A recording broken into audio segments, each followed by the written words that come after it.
মায়া অনেক মাথা কাটিয়ে একটা বুদ্ধি বের করেছি। তুমি হীরাবার বুদ্ধি কাটাইছো? কি বুদ্ধি? আমার মায়ার প্রেশার নেমে গেছে। ডিম খেলে যে প্রেশার দাঁড়ায়, এটা বুদ্ধি না কাটালে কি বেরোতো? হ্যাঁ, আমার বৌমার অত বুদ্ধি। জানো মায়া, আমি মনে মনে একটা ডিমই চাইতেছিলাম কাইতাম। দাও ডিমটা দাও। কেলান আমার মাথার জোরটি চুল তুমি যেন দিন বাঁচো গো। হ্যাঁ, আমার কত লক্ষ্মী বউ, অত সুন্দর করে ডিমটা করছো কাই। হ্যাঁ,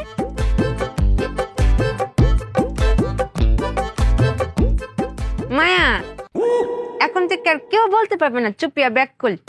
আমার বউরে কেডা কইতো ব্যাক কর। আমার বউয়ের মতো কত বুদ্ধি।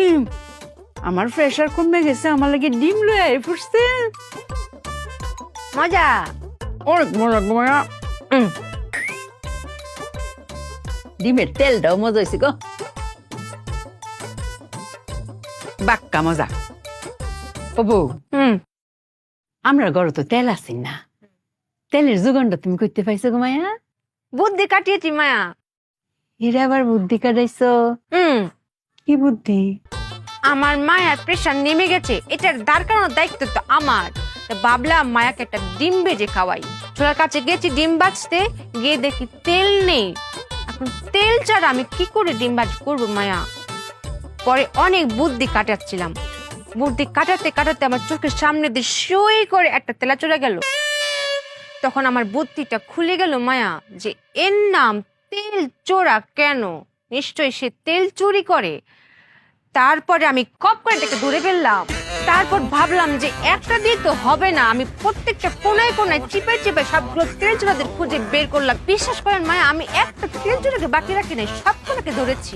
ধরে একটা কড়াই রেখেছি, রেখে যে আগুনটা দিয়েছি না মায়া, এতগুলো তেল বেরিয়েছে না মায়া, পুরো 1 লিটার হবে।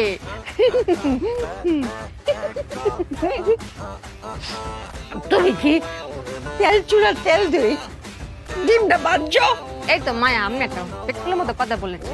খালি কি ডিম ভাজা, মাছ মাংস তরকারি সব হবে। আমি চুপিয়া যতদিন এই সংসারের বুকে বেঁচে আছি আর কোনোদিন তেল কিনতে হবে না মায়া। মায়া, আমার মাথায় বুদ্ধি শুধু ঘোরে। মায়া, মায়া, মা, আমি ব্যাগ খুলবো। আপনার মা ঘন ঘন বমি করতেছে। হ্যাঁ, সমস্যাটা কি হইতে পারে? আপনার কি মনে হয়? ও মা, আমার মা কেন বমি করতেছে সেটা যদি আমি জানতাম তাহলে কি আপনারা ডেকে নিয়ে আসতাম? আপনার কথা হয়। আপনার চিকিৎসা হয় না, চিকিৎসা করা। উপস্থিত